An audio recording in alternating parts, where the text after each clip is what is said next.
Australia lost a giant of Australian politics this week with the death of former Nationals leader and Deputy Prime Minister Tim Fischer, losing his battle with an acute form of leukaemia aged 73. Joining me live to talk about his legacy is Veterans Affairs Minister Darren Chester. Minister, thank you so much for your time this morning. Tim Fischer was instrumental in the fight for gun law reforms after the Port Arthur massacre. He also played a huge role in campaigning for Mary MacKillop to become a saint. Darren, what do you think is his greatest legacy?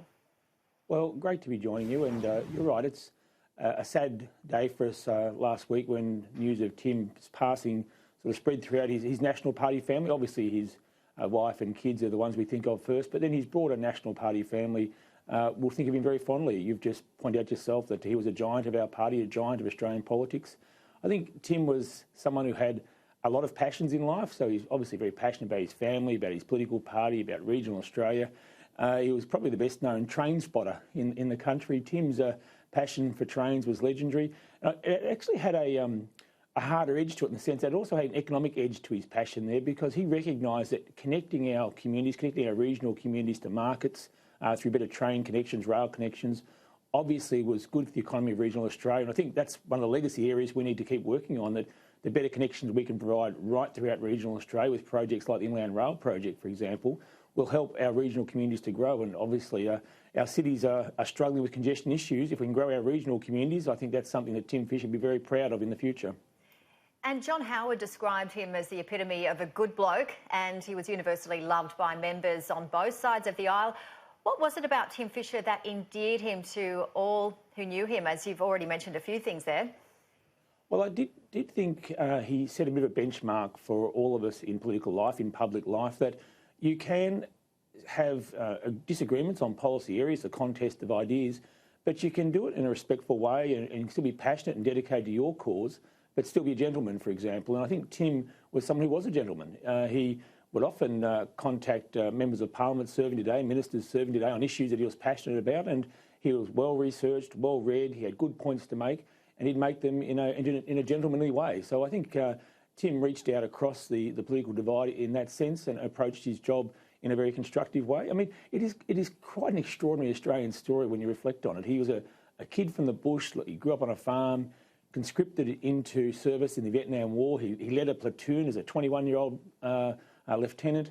He was actually wounded in battle, and then came back to Australia and became a state member of parliament, then a federal member of parliament, became the Deputy Prime Minister.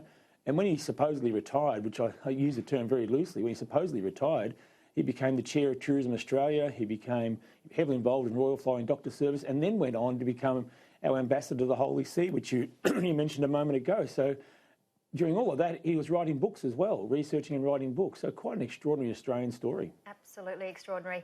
Minister, let's move on to portfolio matters now. And together with the state and territory ministers, you've agreed on a national plan to provide better mental health support for veterans. What kind of services are we talking about? Yeah, we had a meeting actually on Friday where the veterans ministers from around the country were represented in Canberra, and it's important that we do work together in this area of veterans' mental health and wellbeing. It's one area, I think, in the hurly-burly of political life where there can be bipartisanship. So the focus was very much on what else do we need to be doing within our own communities. It's all very well for Canberra to fund more than $11 billion of veterans support services, but how do we make sure that those services are getting on the ground in the communities where our veterans and their families are living? So a lot of the conversation was around about how do we get those services out to our regional areas or our suburban areas? What other practical measures might be required to address issues around homelessness? The federal government provides, I think, in the order of $6 billion per year to support housing issues in our states, but we've got to make sure that it's actually getting to the people and helping prevent homelessness in the first place. So it was a very good discussion with the state ministers, and there was a real commitment to see how we can work together even better in the future. And 6 veterans wellbeing centres are being developed, aren't they, around the country? How far off are they? Oh, good point. Yes, I forgot to mention those. That was an announcement we made during the federal election campaign. There'd be 6 new veterans wellbeing centres, and they're largely a bit of a trial in the sense that I don't believe that all the good ideas, all the answers rest in Canberra. I believe that there's local solutions to local problems, and so these centres are going to be allowing those different areas to come up with their own local approach to veterans' wellbeing, and there's 6 going to be trialled in the first instance. 3 of them will be up and running very quickly because the plans are quite well advanced in Adelaide, in Perth, and also in Townsville. The other 3 in Darwin and in Nowra and in Albury-Wodonga region will take a little bit more time because we've got to build up the local involvement and work with the state governments on those. So we'll see these rolling out over the next months to over the next 12 months perhaps.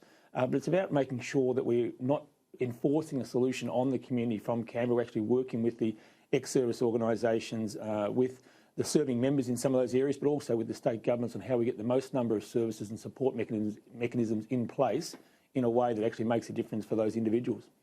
And finally, Minister, as we know, Brendan Nelson is stepping down at the end of the year as the head of the Australian War Memorial. Has the search begun for his replacement?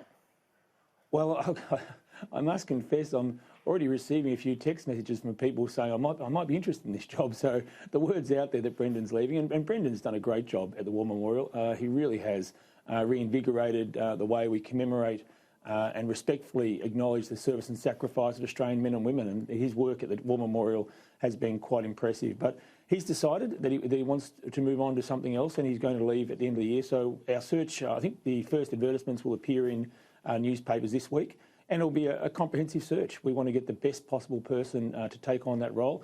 You know, I believe that the War Memorial is perhaps the most important building, if you like, in Australia. It's where we tell the story of our service and sacrifice. It's where we tell the story of those who came before us, also tell the story of modern day service, but then perhaps reflect on what it means to be an Australian and how we, I guess, respect that service ourselves and the way we live our lives today. So I think it's a very important building. It's important that we get the right person to take on the director's job.